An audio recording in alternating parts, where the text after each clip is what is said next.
just have them kick off with a quick introduction, and then we'll do a fun rapid fire like we did yesterday at TM Talks, since most of you know them. We thought that might be fun, and then we'll get into a couple questions that folks had. They had a couple questions for us, and we just thought we'd have some dialogue and conversation, and if there's additional time at the end, we'll have time for additional questions. Questions before we get started? It's so funny on a cold morning. We'll stay in alphabetical order then, Felicia, Lacey, Nikki, and we'll do it that way for a rapid fire too. Okay, so Felicia, you want to do a quick introduction, and then we'll go to Lacey. All right, is she on? Oh, okay, I can see her. Sure, I'll go. For those of you who I haven't met, I'm Felicia Hogan.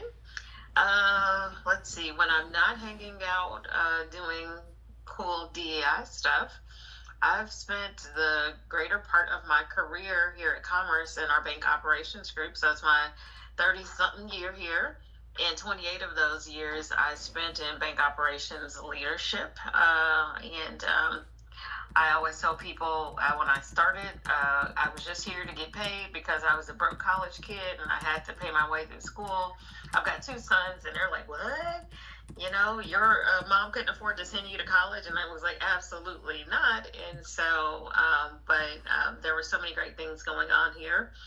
And I stayed even beyond graduating from college. And so it's been the great love of my life. And I say that and I kind of snicker, cut my teeth managing people at 22 years old. I don't know who decided that was a smart idea, but yet they allowed it to happen. And hopefully I've been able to redeem myself from my first stint in leadership here. And many of those folks who've gone on to retire when I was in Kansas City, had the opportunity to catch up with, and funny stories about Felicia, the leader at 22. Let's see, what else is going on? I no longer live in Kansas City, and so when you all are talking about all the cold weather, I'm like, oh my goodness, that sounds dreadful. My husband took a job of a lifetime for him in Charlotte, North Carolina last year, and we were able to relocate, and I was able to keep my job at Commerce. And so if you're like, I feel like I see you the majority of the time, you do, because I get to come back and do the things that I love with the people that I'm passionate about. I'm trying to think, is there anything else I haven't talked about? I talked about my 2 sons. How many years? How many years at Commerce? This is my 31st year. I know. I look like I'm 30, and yet I've been here 31 years. That used to be cool, but get in front of Gen Z and they're like, why would you ever do that? And so I kind of pulled back a little bit in sharing that story. But yeah, those are my good highlight reels. Are we doing the introductions first and then doing the rapid fire, Ramona? Yep. Okay. Yep. I figured. Yeah. Thanks. All right. Lacey Hayden Peaches. I'm a senior DEI program manager here at the bank. I've been with Commerce. I just hit my 5 years a couple days ago. And I started at the bank in product. So I was a product manager in commercial payments, where I spent 3 years of my career here. And I loved being in product. I loved, working with all the different business lines. In product, you get to work with operations and legal and sales and compliance and marketing, and then also our vendors and our clients and stuff. So if any of you know me, I like relationship building and working with people and everything. And so that's what I really enjoyed about being in product. But my passion was always in this work. So I was always trying to intentionally put myself in these spaces, from being a part of the initial founding and launch of Pride, where I actually got to work alongside with Ramona, as we were both working to launch Vibe and Pride at the same time. And that was an amazing experience. And then becoming part of the DEI Blue Chip and getting on the community pillar, because community impact and finding ways to help people in our communities and support support those around us is really near and dear to my heart. And so that was the pillar that I kind of wanted to be a part of, and was very fortunate that Felicia Hogan was the pillar lead on that pillar. So talking about, getting into the right spaces at the right time. And then when DEI expanded 2 years ago, we went from a team of 2 to a team of 4. We posted Nikki and I's roles. I jumped on that real quick, and wanted to join this team and kind of make that move into work that is really near and dear to my heart and I'm really passionate about. And so I joined this team. Gosh, Nikki, tomorrow will be our 2 years. And so it has flown by. Our team has grown, as well as you all know, since then. But you get 3 of us today, but we are a team of 5. And my role really, it's kind of a catch-all-ish. I have oversight of the ERGs. I do a lot of stuff with our community relations, with nonprofits. I manage our affinity chamber partnerships. I do facilitation of our workshops along with Tavia Carson on our team, and just kind of jump in and help wherever I'm needed, So outside of work, I am a mom of 2. I have now a 6-year-old. She just turned 6 the other day, and a 3-year-old girls, Jocelyn and Zola. They are quite the handful. I love them to pieces, and I'm really glad they just got out the door for school so that you don't see them running in here and acting like wild animals. But thanks for having us today. Nikki? All right. Hello, everybody. Good to see some familiar faces this morning. So I'm Nikki Storms. You know me as part of the DEI team. I've got probably one of the longest titles, but I'll tell you what it means. So I am Senior DEI Strategy and Communications Leader. But what that means is I get to work closely with Felicia. We get to talk strategy. What is our short-term and long-term goals for DEI? How can we accomplish those? How can we set the team up for success in order to do that? And I get to work a little bit on the operational side, which was maybe not always something I thought was my strongest suit, but I get to learn quite a bit from the team. And they give me really great feedback so we can keep continuously improving. Also, the communications aspect. Marketing has long been my career path up until I kind of took this leap of faith into the DEI world. So I've been with Commerce now just over 11 years, maybe about 11 and a half.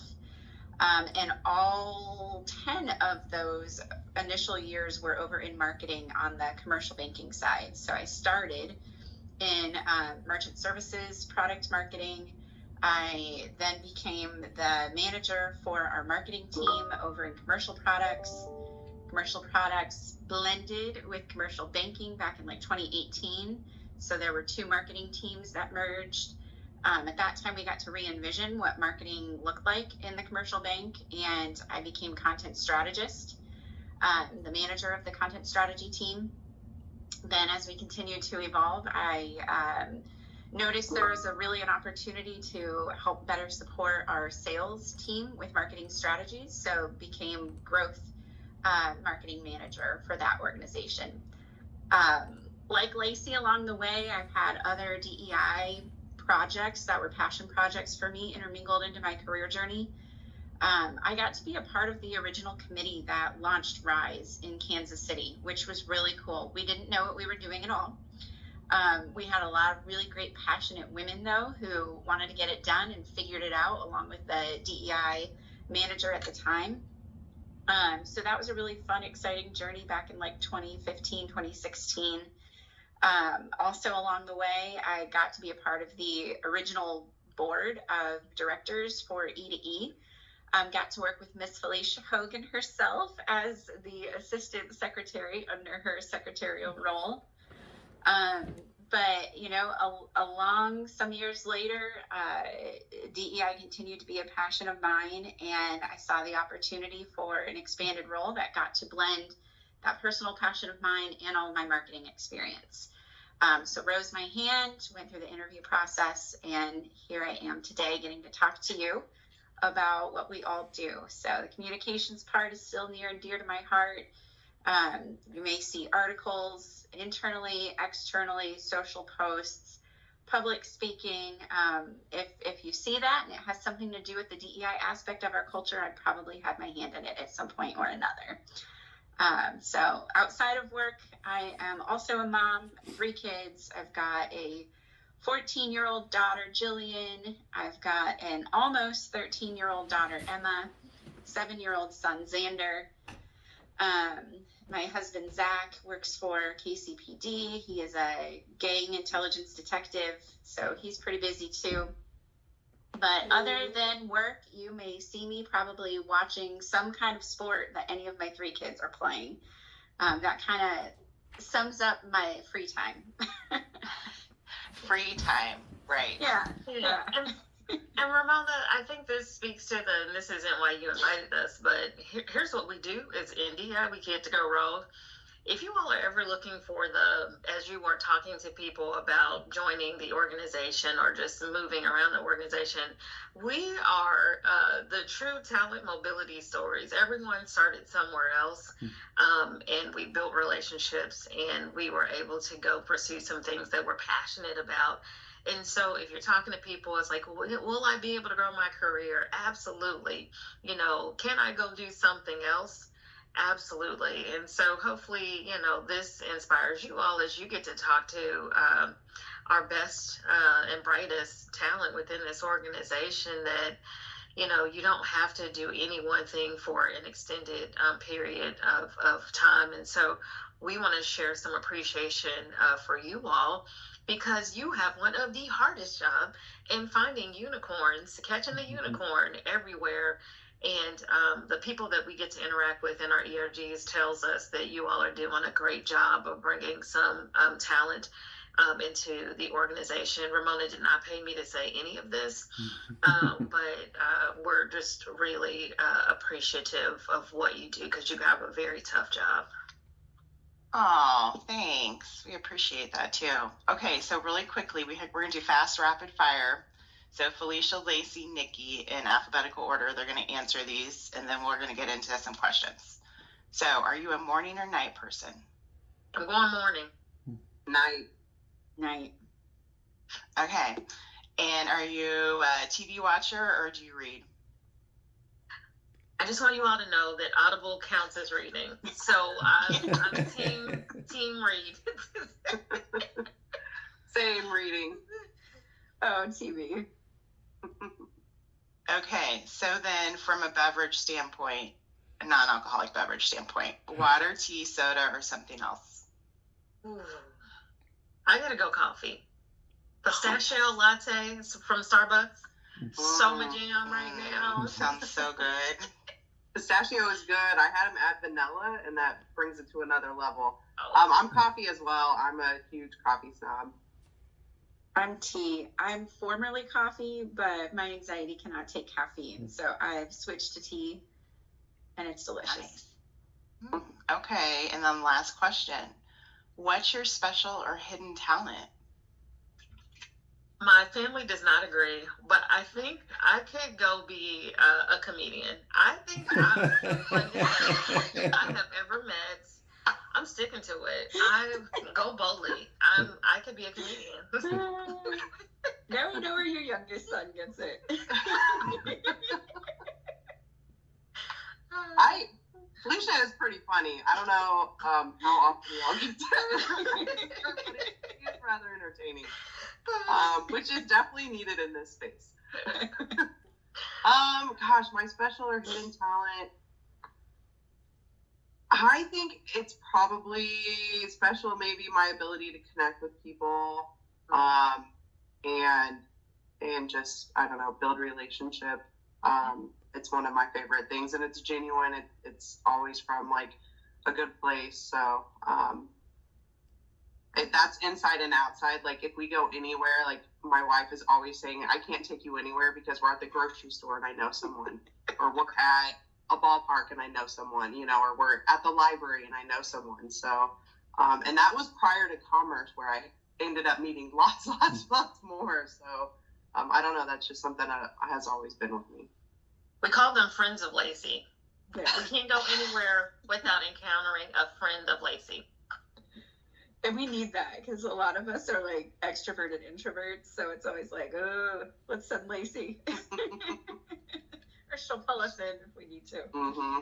That was a good one. You're so serious. That was so good. Mine's less serious. I can juggle, but that's less serious. There you go. I wish I could juggle. That's amazing. Oh my gosh. Okay, my hidden talent. My kids always laugh that I can make dinner out of nothing. And I probably get that from my mom because we did not have a ton of money and she was sick a lot. But yeah, mine is probably cooking out of nothing. It's really because of my lack of planning, and busy schedule and just dread of having to figure out what is for dinner. That is the worst part of my day, is figuring out what the hell I have to make for dinner. So it's usually whipped together really quick, and there's usually not a recipe, but it usually turns out all right. So I'm a dinner miracle worker. It's amazing. I feel like we should get you a special a special badge for that. Moms like understand Chopped. and relate for sure. Yeah, it's That's like amazing. Chopped, but real life edition. It's great. That's awesome. She watched That my was kids' fun. lunch for me, and she made them tacos, and she's never made me tacos. And I was real jealous about that. I get over there, and then I said, Jocelyn, who's my oldest, I was like, how were the tacos? And she goes, But I know they were good. She was just unjoyful 5-year-old at the time. That's amazing. Okay, well, our first question comes from Amy Cadman. So, Amy, go ahead. Thank you all. That was fun. My mouse doesn't want to work. So with the emeritus status of the DEI blue chip, DEI should now be a norm. For example, TA discusses the importance of DEI during intake meetings. What other ways can we continue to positively influence? Again, I credited you all for being, front and center when it comes to thinking about talent attraction. How do we help our leaders think differently about, what skills they're looking for? I mean, who would have thought 28 years ago or 30-some years ago I would be in talent management? And so building those relationships with the talent we already have. We got some great talent in retail. Retail has the most diversity within this entire organization, and I mean every social identity dimension of diversity there. How do we help get those folks the visibilities and the opportunities, and the insight to go somewhere else? I think you all are really front and center because you've brought many of these people into the organization. I think you all have the influence and the credibility to go influence our leaders as they're thinking about, filling roles or thinking about who's next on their teams, to kind of ask some of those questions about, what are you looking for? What are you missing from your team? And many people just hire the same folks over and over because it's familiarity, comfort, and trust. But I think you all can challenge in a positive way because you are a true partner to these leaders. And so you're right. If we're saying it's business as usual, do we have, a diverse, pipeline of candidates? And are the leaders out front and center in industry looking for that? Are we thinking more intentionally about who's interviewing or who's the interview panel? How can we, and diversity is difference of people and perspective.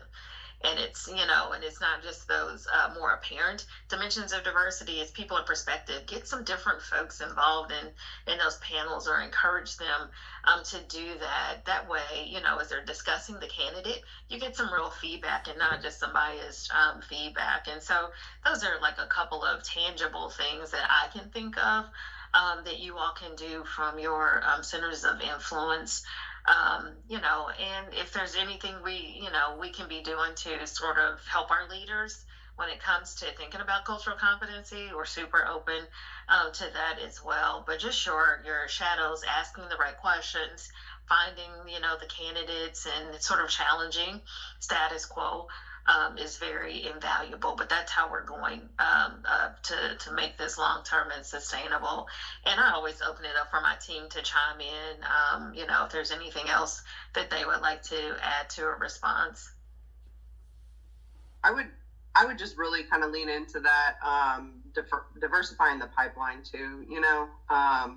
Are there organizations that are in our communities that we're not partnering with today that maybe we could for some of those pipelines, like last year when we built our partnership with Job One, to begin to be intentional about hiring folks with disabilities. I mean, we hire folks with disabilities every day, right? This is a sourcing agency that is directly there to help this community find jobs. And so that we've kind of grown from that partnership in more ways than just building this pipeline with them. So how can we, where are we today? What areas are we missing? Like, how can we continue to kind of get out there in other spaces? Yeah, and as you think about internal talent, Ramona was one of our ERG leaders. And let me tell you, there is so much talent that is within our co-chairs, market chairs, subcommittee chairs, as you begin to think about. And Monica, I see you at the top of my screen. I'm sorry, you all are on my small screen. My eye is watering, and I can't lean in. My head gets bigger when I lean in to see all your faces. But anyway, just so much talent and passion there. Anytime as you're thinking about roles, and they're from all over the markets, all over the organization, keeping some of those people top of mind as well. I think it's just those are the people that we want to promote. They're the ones doing the extra thing. So selfish plug for our ERG leaders.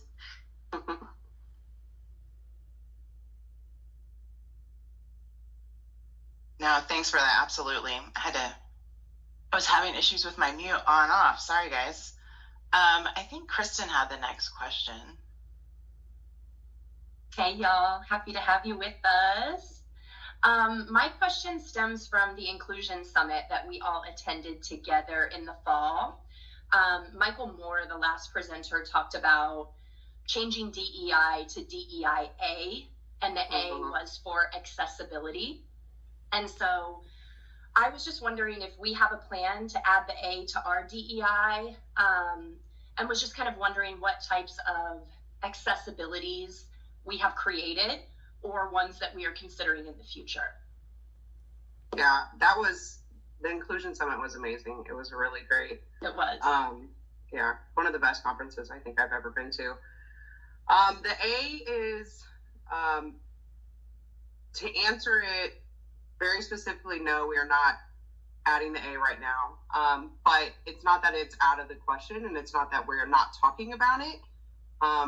It's definitely been a topic, especially here recently, with the A, and there are others, right? Organizations are doing all different things. There's IDEA, there's DEIB, there's DEIBA, right? So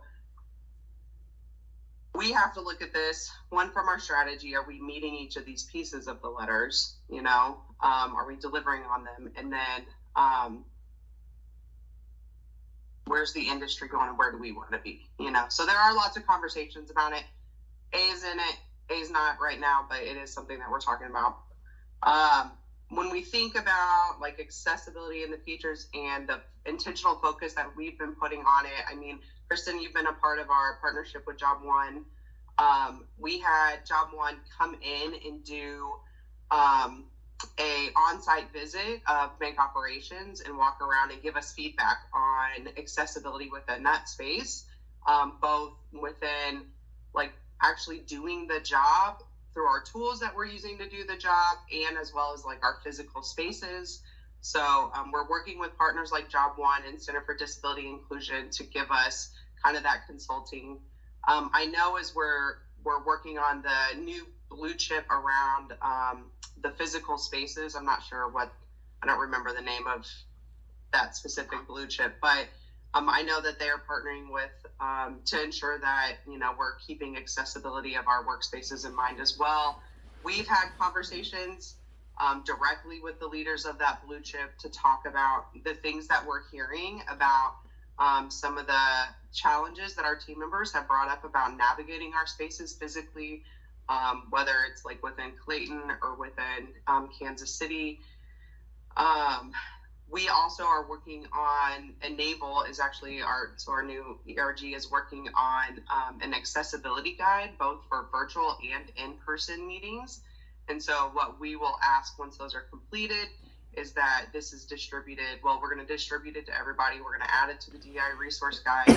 And we're going to be encouraging our talent management partners to encourage their business lines to follow these guidelines as well, whether it's through a virtual meeting and we have, closed captioning available, just to name one of the accessibility features.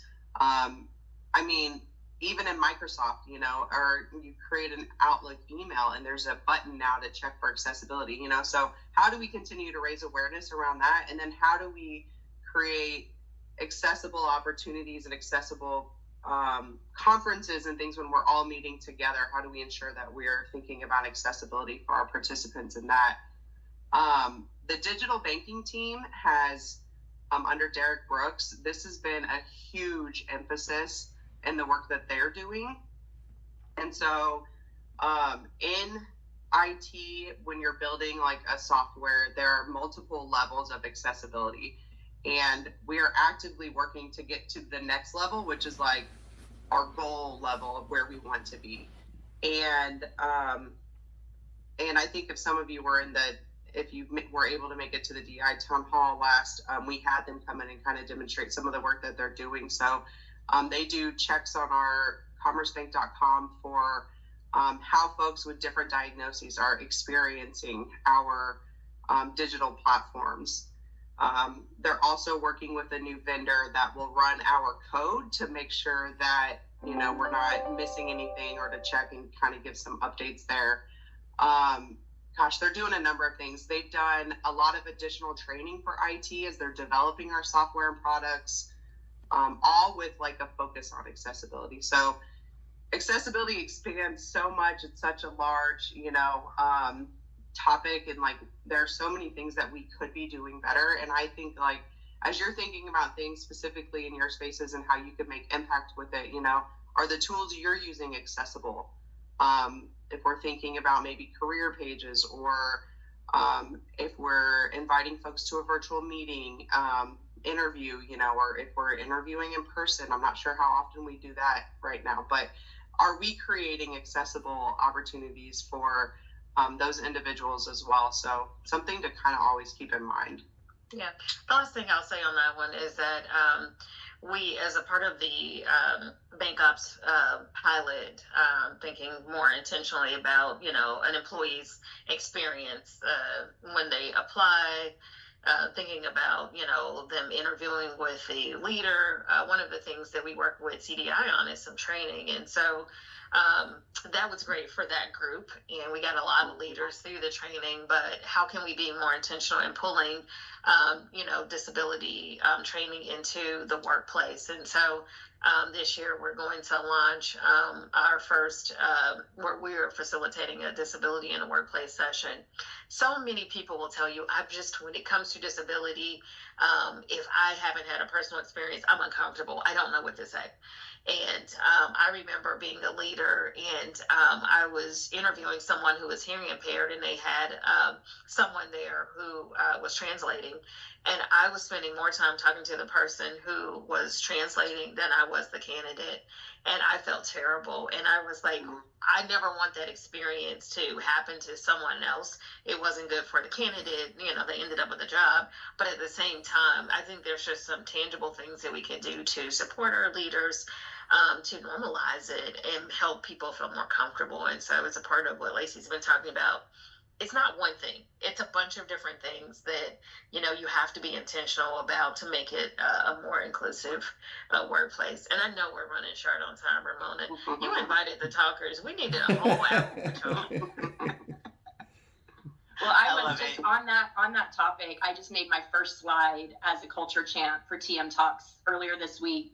And when I sent my first draft to Becky Feldman, her feedback was, hey, I'm working on virtual accessibility. We need to make sure that the contrast between the text and the background is substantially more so that Mhm. vision impaired people can see it more easily. And like that was a real growth moment for me.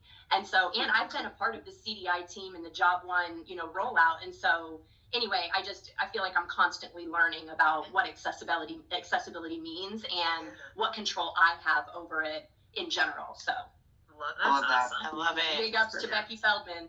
Mhm. Yeah, for sure. Woohoo. Okay, next question, Tanner. Yeah. Well, let's kind of wrap this, or I think we'll probably wrap this up with this question. But as far as data, right? So, big data nerd, what DEI data do we have reviewed by leaders? And then are we going to continue, measuring that data if we do?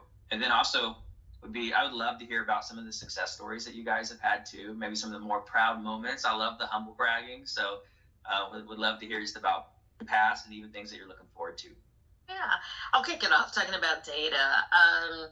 As you know, we have an incredible Workday HRIS system, and we have, just as part of the Blue Chip, we have been working on getting more access to data for our leaders. And when I say leaders, I'm probably starting at the highest level of the organization, the EMC. And so one of the things that I'm not sure if everyone knows is that as a part of the Blue Chip, and this continues post Blue Chip, is that John Kemper asked each EMC member to make commitments around diversity, equity, and inclusion. And, it's the how do we support our 4-pillar strategy where we're focused on internal, an area that's probably near and dear to your heart. Think about supplier diversity, think about our customers, being more intentional when it comes to the community. And so they've had this going for 3 years in a row. Well, it became very evident if you're saying, hey, we want you to be more intentional and accountable, we have to give you access to data. And so within Workday, we've got the people dashboard that just the EMCs, and they may have like one delegate that has access to it. And that's a focus on what's the intake information. Think, most people are checking the gender box and they're thinking about race and ethnicity.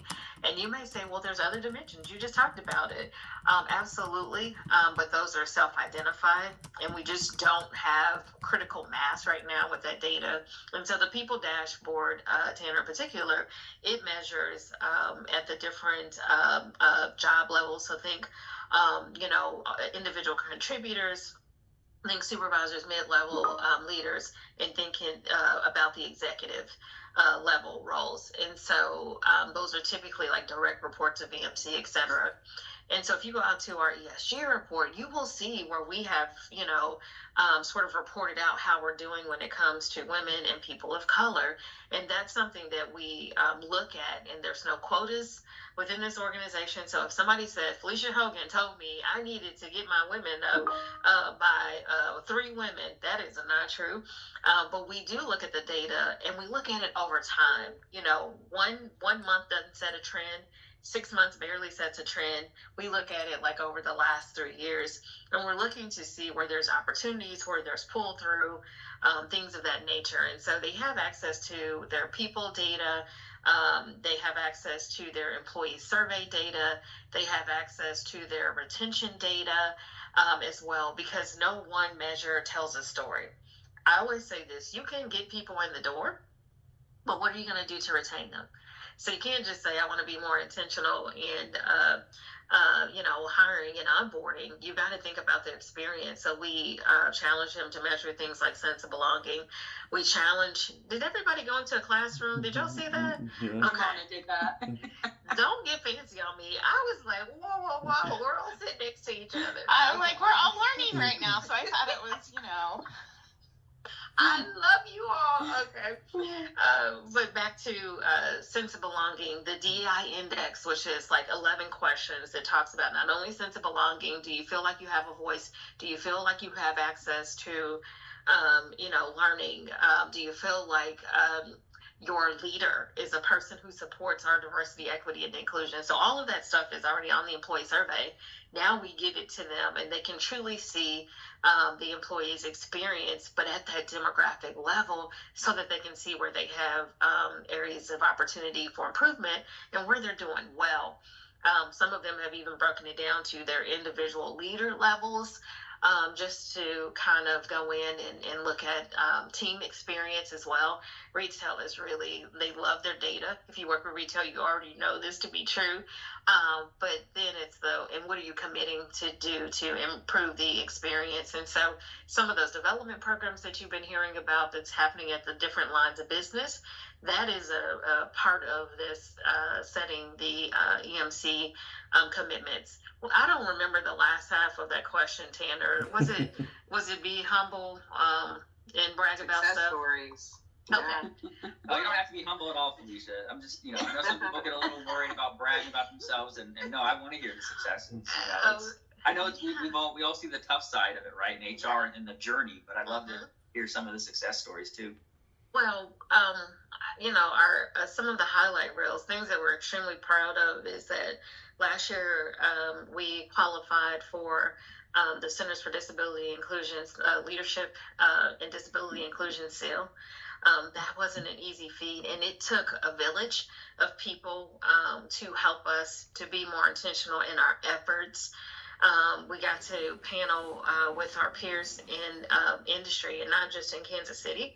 CDI is in probably 30 states, and even in Costa Rica. And so to kind of talk about the things that, like we talk about our ops disability pilot, some of the accessibility tools, things of that nature, that makes me proud, because it's everyone within this organization working together in order to achieve that. That's one of the things I'll talk about. I'll throw it to Lacey here in the third row. I'll throw it to you, and then Nikki to talk about some other things. Our continued growth within our ERGs, right? We've grown within the last couple of years. We've added 2 additional ERGs, and that's not to check boxes. That's to make sure that we are bringing those voices into the space, and we're hearing from those team members, and we're learning and working together on how we can grow and create a more inclusive space here. So the ERGs are really near and dear to my heart. We're continuing to elevate the programming as well. So we put a lot of focus on how can we streamline, how can we make things easier for our leaders, how can we grow recognition for our leaders in these spaces, as Felicia was talking about, keeping those leaders in mind for promotions and things like that. They're getting a lot of additional development opportunities. So finding ways, to grow that programming has been really amazing. Also, we've seen a large increase in volunteer opportunities and our team members getting out into community and finding ways to give back to community. So that's been, I don't know, for me, like something that's been pretty awesome. Nikki, you're the storyteller. Tell the story, girl. I know. Another one, I think it's a big one, and I don't know how much you all pay attention to, but Human Rights Campaign is an advocacy group for LGBTQ, and we've completed their survey for the Corporate Equality Index for a couple years now. Over the last year, they rehauled their survey and really inserted some challenging questions to challenge employers, right? To make sure that we really are living up to opportunities of equity, to inclusion for this community. And I did some research. We did complete the survey, and I was very curious, where did other corporations stack up with some of these new requirements? And it was pretty interesting, because we saw some organizations go like this, right? Some organizations maybe didn't embrace change over the last couple of years. Some organizations really stepped up and did things to create more inclusion and more access for LGBTQ. And I was really excited to see that with the new requirements, Commerce's score remained the same. But it doesn't mean we didn't do anything. It means we actually did take a big leap, and in working with some of our talent management partners, we did make a lot of change, whether it's transgender health or access to family planning benefits. Carrot was huge, and because of all of those changes that we made, we were still able to maintain a really high score of 90 out of 100.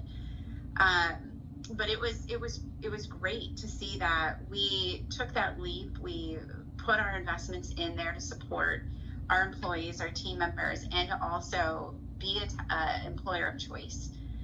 So that was huge. A lot of work was put into that from a lot of folks at Commerce. Outside of internal, I think Lacey touched on community. There's a lot more interest. There's a lot more engagement in community opportunities, in partnering with nonprofits, not even just from the volunteering your time aspect, but thinking about talent and capacity building with some of our community partners. Supplier efforts. It's been really, really cool over the last couple of years to get the influx of questions to me, to Renita G, our supplier diversity manager, around how can we be more intentional in how we choose our suppliers, whether it's catering or, you know, whether it is looking at contractors for building a new branch. And we've really seen the dollars move in the direction we were hoping to see with some of our pillar goals for suppliers. So that's been really cool, and being able to share those stories.